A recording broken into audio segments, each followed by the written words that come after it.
Albert Einstein remains to me one of, if not the most amazing human beings of all time. There are a few reasons for this. First of all, the dude was a quote machine, reportedly gifting us such gems as the definition of insanity is trying to do the same thing over and expecting different results, as well as only two things are infinite, the universe and human stupidity. And I'm not sure of the former. His quotes were so good that a number of our favorite Einstein quotes aren't actually attributable to him, such as the one that everyone is a genius, but if you judge a fish by its ability to climb a tree, it will live its whole life believing it is stupid. That leads to the second reason that I like Einstein so much. Despite his status as a bona fide genius, he was unable to pass his college entrance exams for history, language, and geography. His life showcases the different learning styles that every teacher knows exists within their classroom. After all, Einstein believed in standardizing automobiles, just not in standardizing human beings. There are a number of other things I like about Einstein, such as his help in defeating the Nazis, as well as his eccentric hair and mustache. But the ultimate reason that I'm starting out this podcast on Einstein is the fact that many of his discoveries were positively unprovable during his lifetime. In 1905, Albert Einstein wrote a 2-page paper outlining how special relativity can explain radioactive decay. The theory posited within the paper eventually led to the infamous E equals mc squared. It also forever changed the study of modern physics. 106 years later, scientists were finally able to prove his theory through the creation and utilization of an advanced particle accelerator. Einstein, along with Leonardo da Vinci, another one of my personal favorites, explored the unknown, but they knew what they were doing.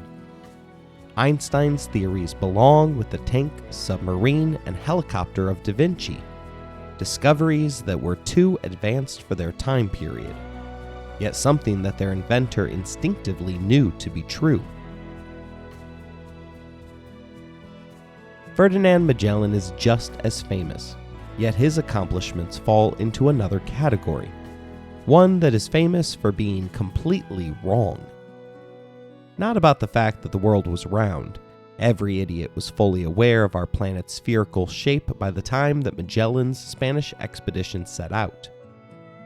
Magellan was wrong about where he was sailing to, for he believed that the Spice Islands of Indonesia were in the middle of the Atlantic Ocean. He never expected to travel around the world, for the map that he envisioned only called for a quick jaunt across the ocean before returning to Europe as a rich man. On September 20th, 1519, he set sail with 5 ships, destined to become the captain associated with the first voyage circumnavigating the globe.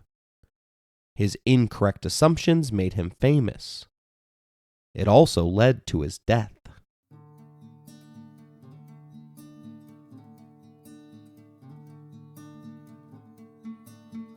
You're listening to Empires, Anarchy, and Other Notable Moments, a podcast designed for deep dives that assist in the teaching of history.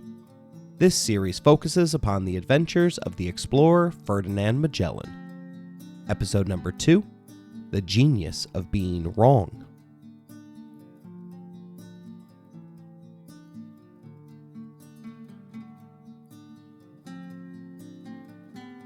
Ferdinand Magellan had incredibly just received permission from the Portuguese king to serve another master of his choosing.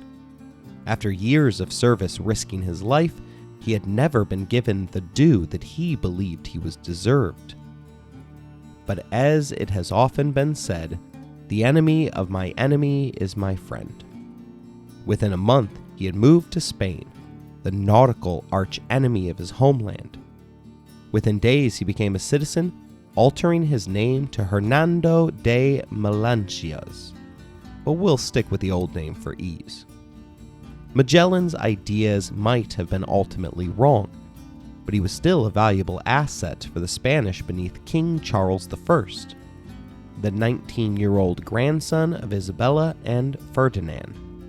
His value came in what he knew about Portugal's seafaring missions. Historian Lawrence Bergreen informs us that Portugal had long been notoriously secretive about its empire, almost as secretive as the Arabs had been. By an edict of the Portuguese king announced on November 13, 1504, anyone revealing discoveries or plans for missions of exploration could face execution. From 1500 to about 1550, not one book concerning Portuguese discoveries was published, and Portuguese charts and maps were regarded as classified information and treated as state secrets. Magellan, who had always been fascinated by academic studies regarding the nation's vast sea history, brought all of this insider knowledge with him. And in seeking out a new sponsor, someone who would give him the kudos that he had longed for, the information in his head was his ticket to acceptance in his chosen home. And it was the right ticket for a young and ambitious king. Charles had arrived in Spain just 1 year before Magellan. A Habsburg, he had grown up in Flanders and was desperately trying to prove his Spanish credentials by learning the language. When that proved too difficult, he fought bulls in staged fights across the country to earn the adulation of his people. Soon he was crowned King Charles V, the latest in the long line of Holy Roman emperors. You might wonder how a teenager who didn't speak the language of his people was able to obtain such a prestigious title. For that, I will remind you that the answer to 99 out of 100 questions is money. He bought the emperorship by bribing the German-based electors. The New World would end up paying for his throne, but that meant that he had to find a way to first increase its profitability. Columbus had discovered the New World for Spain, but it hadn't yet begun to produce consistent revenue for its mother country. Gold was being exported in large numbers, but the worldwide price had spiraled due to the large influx originating in the Spanish New World, as well as the Portuguese increased efforts at extraction from the Gold Coast of Africa. Soon, sugar plantations would take off, but that market would initially be dominated by France. Likewise, King Cotton and tobacco also eluded the Spanish as cash crops, as each came beneath the auspices of England. Magellan's theory that the Spice Islands were significantly closer to Europe meant that Spain could undercut the Portuguese monopoly. It would be even better if the expedition proved that the islands were actually within the Spanish side of the Treaty of Tordesillas, something that Magellan had incorrectly alleged. But Ferdinand was Portuguese, and the Spanish crown had no reason to trust him. After all, he had been dishonorably dismissed from his homeland. Surely, if he had value, he would have never been allowed to leave. One could have applied the same logic to the European Albert Einstein. His value to the World War II allies was immediately clear, as the Nazis had made him target number 1. The college professor was targeted for reasons beyond his Jewish ethnicity, as Time magazine reveals that shortly after Adolf Hitler came to power, Einstein had publicly criticized the repressive policies of the new National Socialist government, resigned from the Prussian Academy of Sciences in Berlin, applied for release from his Prussian German citizenship, and found a temporary home for himself and his wife on the coast of nearby Belgium. In response, he had been relentlessly attacked in the German press, and his scientific works had been publicly burned in Berlin. The government had confiscated his and his wife's bank accounts. Their summer villa near Berlin had reportedly been searched for arms, on the ground that Einstein was treasonously spreading communist-influenced atrocity propaganda against Germany from abroad. One especially prominent anti-Semitic German publication about Jews, approved by the government's propaganda chief Joseph Goebbels, showed a photograph of Einstein with the sinister caption in capital letters, "Not yet hanged." Like Einstein, Magellan had an axe to grind, but he wasn't able to convince anyone of importance in Spain, in part because of his inability to speak the native language. While it is indeed easy to allege that 99 out of 100 answers is money, it leaves one remaining answer to the world's questions. In my own personal study of history, that one remaining answer typically involves a girl. That particular generalization does explain Magellan's eventual breakthrough, as he managed to woo the influential daughter of a Portuguese expat. Within a year, he was married to Beatriz. Bergreen points out that Magellan now had an important sponsor in Seville, with his father-in-law serving as Knight Commander of the Order of Santiago, among other distinctions.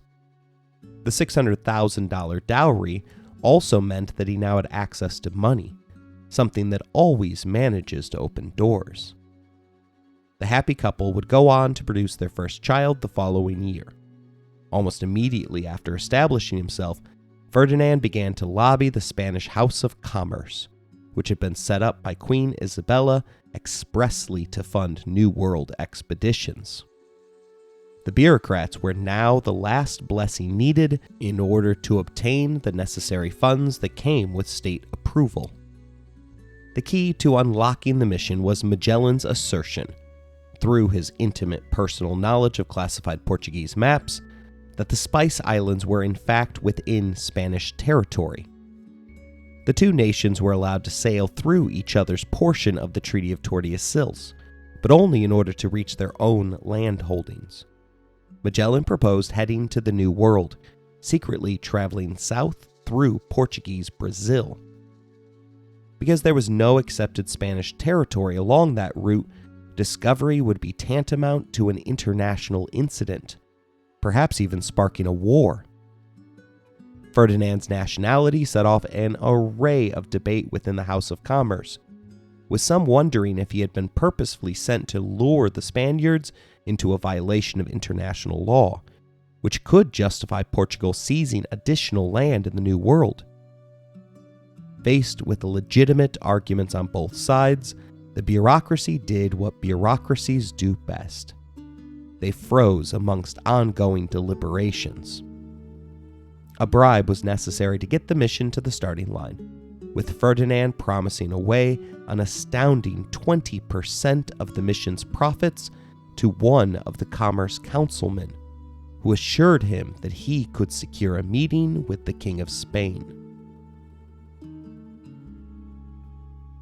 This was Ferdinand's last shot at obtaining the fame that he had dreamed about since he was a young lad daydreaming in cartography class. Bergreen informs us that Magellan came well armed for what would be the most important meeting of his life. To begin, he offered tantalizing letters from his friend Francisco Serrao, a Portuguese explorer describing the riches of the Spice Islands. The conclusion of one letter stated that, "I have found here a new world richer and greater than that of Vasco da Gama. I beg you to join me here so that you may sample for yourself the delights that surround me." Significantly, the historian writes that Serrao's letters geographically place the Spice Islands far to the east of their true position. He located them squarely within the Spanish hemisphere, as defined in the Treaty of Tordesillas. This error might have been intentional, to disguise the Spice Islands' location from outsiders. But in any event, his geographical trickery alleviated Spain's principal anxiety.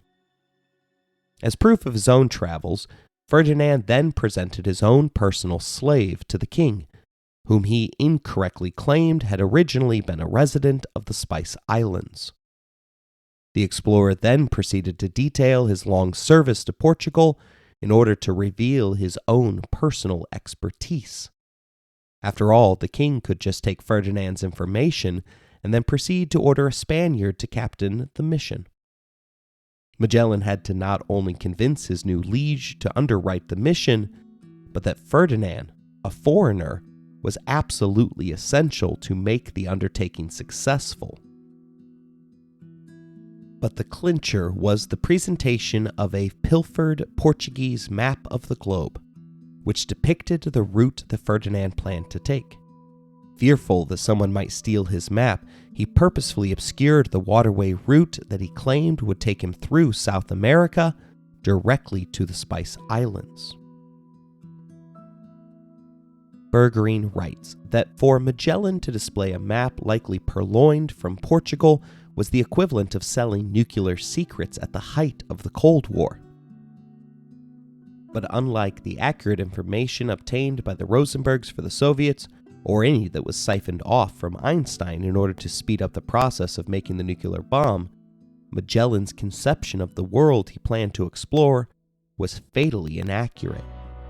Like most explorers of the Age of Discovery, his ideas about the size of the globe, the location of land masses, were inspired by Ptolemy. Had Magellan comprehended the size of the Pacific, its currents, storms, and reefs, it's unlikely that he would have dared to mount an expedition.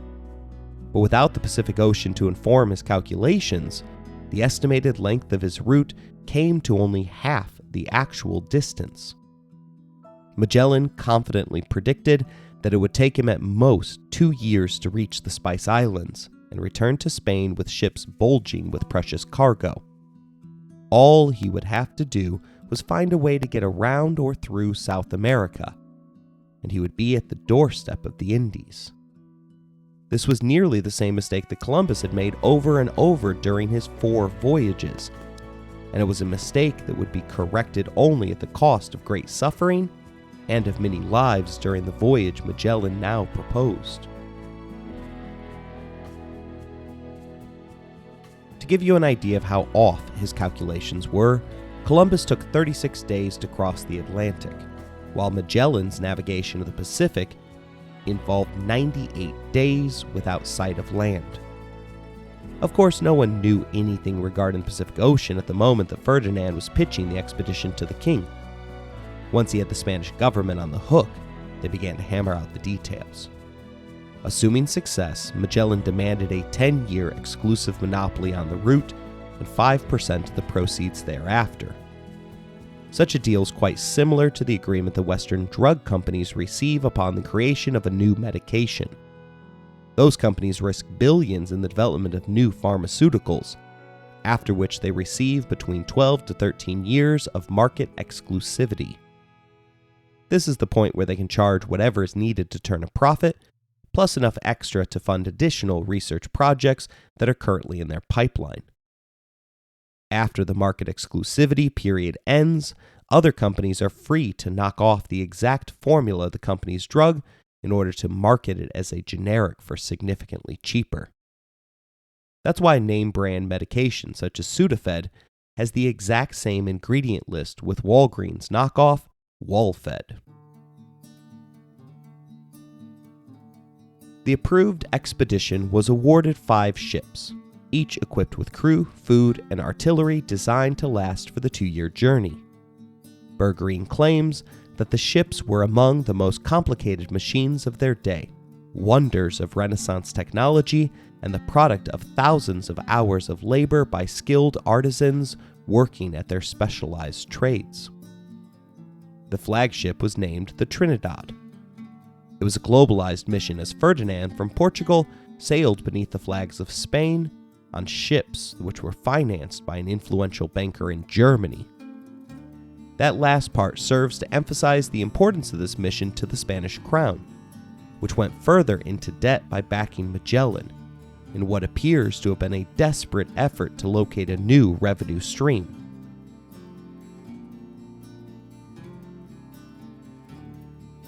Rui Falero was named as co-captain.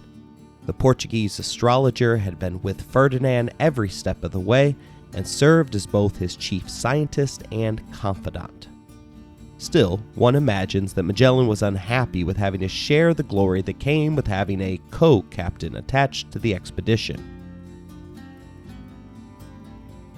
During the 11th hour after the mission's preparations had become known, the Portuguese ambassador to King Charles's court tried to lure his countrymen back to their homeland, but Magellan steadfastly refused, noting that he would likely be thrown in jail, tried for treason, and executed if he merely set one foot in the country of his birth.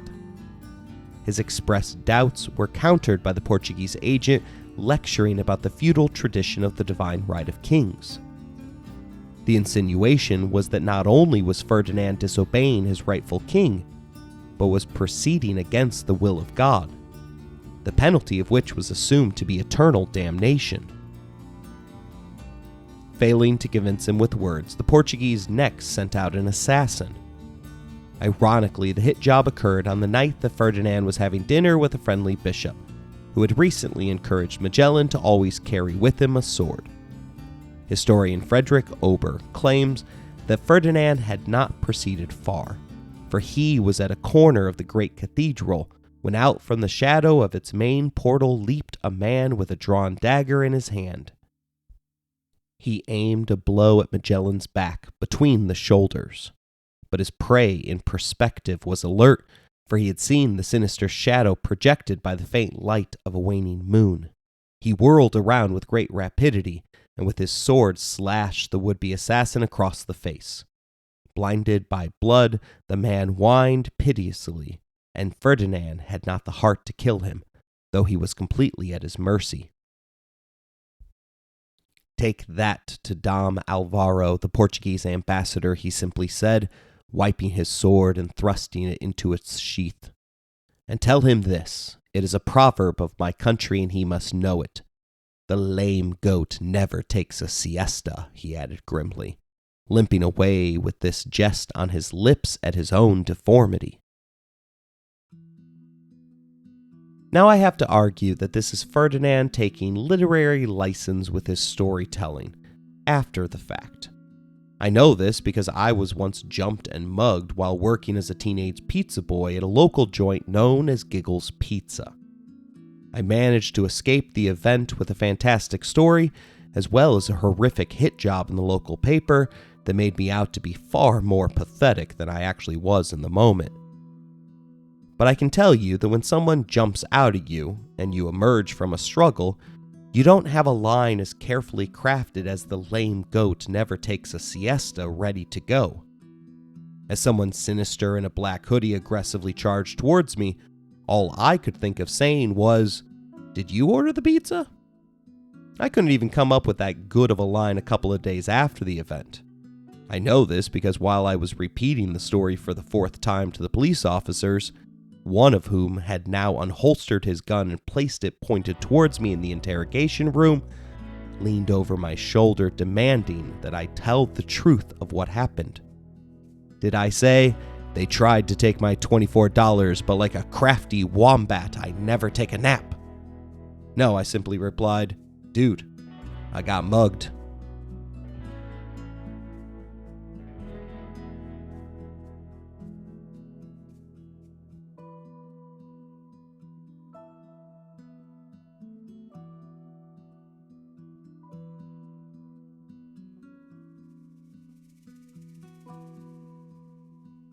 Ferdinand understood their efforts to stop him as part of a great game which he had chosen to be a part of.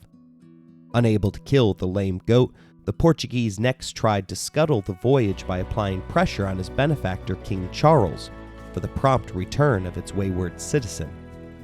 They even circulated false rumors about Magellan's true desire to return home, while simultaneously working overtime to destroy his name and legacy in Portugal. The result of which was the literal scrubbing of his coat of arms off of his ancestral home. They even attempted to sue Spain through the court of the Catholic Church in vain hope that the Pope would order Charles to hand Ferdinand over. Of course, it has to say something about their belief in God that they sent over an assassin before asking the Church to safely return Ferdinand and the countrymen that made up his expedition's crew. In the meantime, preparations continued, but trouble began right away with Magellan writing to Charles that the crewmen weren't respecting him while they were preparing the ship. There are 3 reasons for such trouble. First, the Spanish crew didn't love the fact that they were sailing beneath a man who hailed from rival Portugal. Second, Magellan spoke broken Spanish, at best, and therefore had to rely upon translators, making prompt and accurate communication aboard the ship difficult. Third, no one likes a boss who micromanages tasks that you have done hundreds of times before. Ferdinand was almost arrested when he unilaterally adorned 4 of the ships with his personal crest of arms, which contained features known to represent Portugal. Chaos erupted on the docks when Ferdinand refused to remove them or to talk to those who were upset, as they were viewed, according to Ober, as beneath his station as a nobleman. Local officials were called in to arrest sailors while his own crew fled from the scene. One of the crew's pilots was even stabbed in the ensuing fracas. Although it wasn't instigated by the Portuguese, a spy witnessed the melee and reported it back to Portugal's King Manuel. Berggreen sums up the episode for us, writing that Magellan's fury at the incident was understandable. On exile, he enjoyed the protection of King Charles, but in reality he was at the mercy of the mob and self-appointed busybodies. If he could not maintain order here on the quay at Seville, how would he lead men on the perilous journey across an uncharted ocean to the Spice Islands? And if there was another uprising on a distant shore, where it would be impossible for him to summon the king's help, how would matters stand? Although Charles continued to back his chosen co-captains, he appointed Juan de Cartengia to the position of Inspector General of the fleet. Notably, the man's salary was the highest of any within the voyage. He was a representative of the king's interest and had final say over the commercial aspects of the expedition, as well as serving as the fleet's accountant. To everyone involved, it was obvious that the man's sudden appointment represented a splintering of trust in the expedition's leadership. It also granted substance to those who were already disgruntled about sailing beneath a Portuguese noble.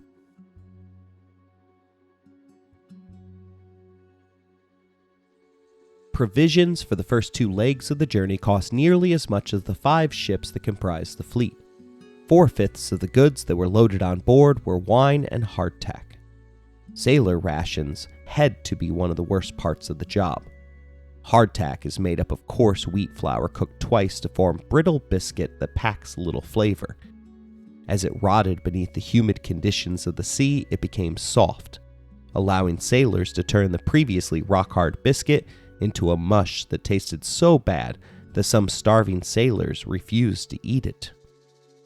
They also packed flour to be grilled into tortillas that could be packed with pork, bacon, ham, and salted beef, the remnants of 7 cows and 3 pigs that were slaughtered just after departure.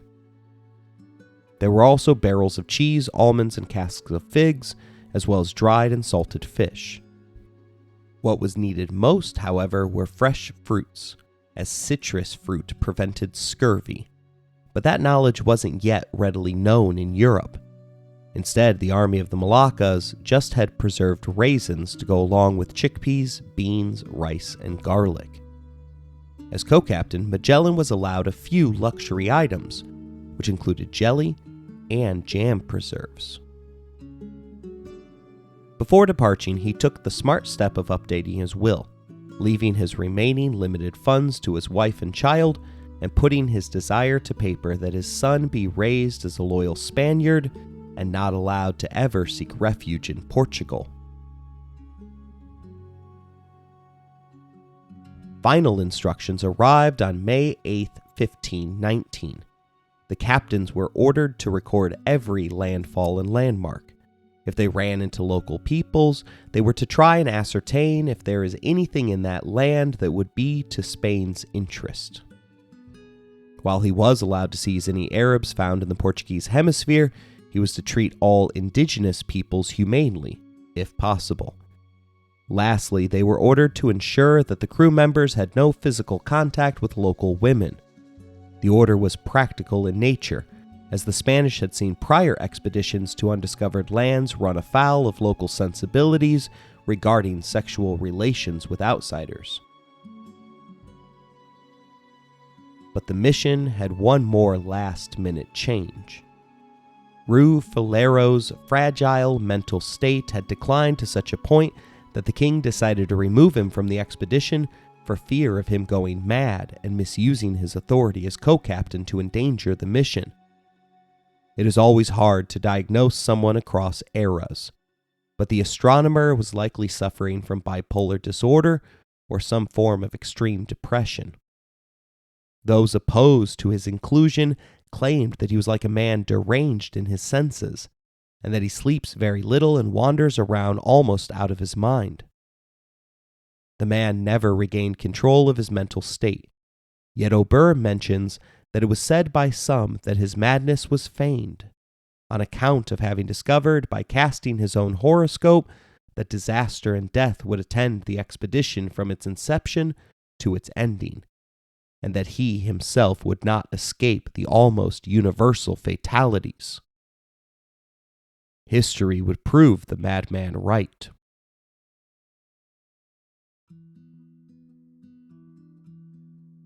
Magellan wasn't one of those who sought his friend's removal, but was happy once the decision had been made for him.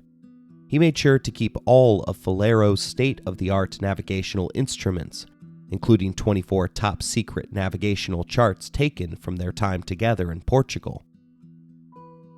Not to his liking was that Cartengia, the king's man, replaced Falero as co-captain. The two captains had no history together, and the ability for the Spaniard and Portuguese captains to work cooperatively would only be discovered once they had ventured out into the open sea. If they lacked mutual trust and respect, which was likely to be the case, the arrangement set the stage for endless challenges to Magellan's authority. In other words, it laid the groundwork for mutiny on the high seas. The composition of the fleet suggested that such an outcome was far more likely than the mission successfully reaching its destination. After all, 3 of the Spanish pilots became aware that the more experienced Portuguese pilots were being paid considerably more for the same work. Bergreen writes that the composition of the crew engendered greater controversy, as Magellan was suspected of packing the roster with his countrymen. But the reality was that experienced Spanish seamen willing to enlist on the voyage were scarce, and so he was forced to include many foreigners. To check against foreign influence, the Spanish House of Commerce insisted that all bookkeepers had to be of Spanish descent. This lack of trust outraged Magellan so much that he threatened to abandon the expedition in the 11th hour. But he had dreamed of this moment since he had been a schoolboy. He was too far into the process to stop now.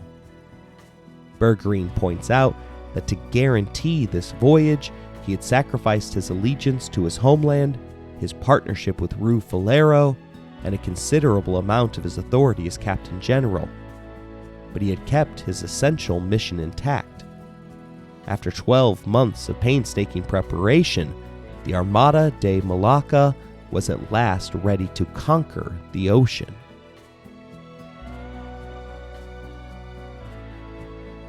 Join us for our next episode, which will detail Ferdinand's treacherous crossing of the Atlantic Ocean as he searches for a needed strait to pass through South America in order to once again reach the far-flung spice islands of his dreams.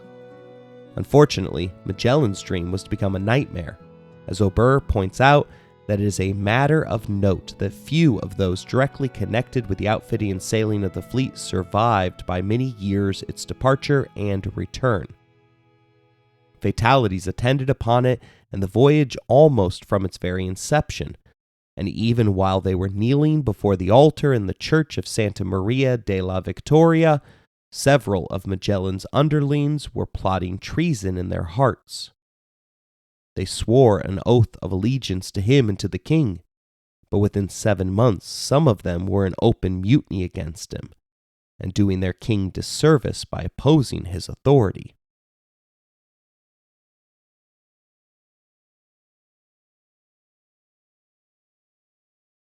I hope you enjoyed today's episode. If you want to interact with the show, you can email us at resourcesbylowery@gmail.com.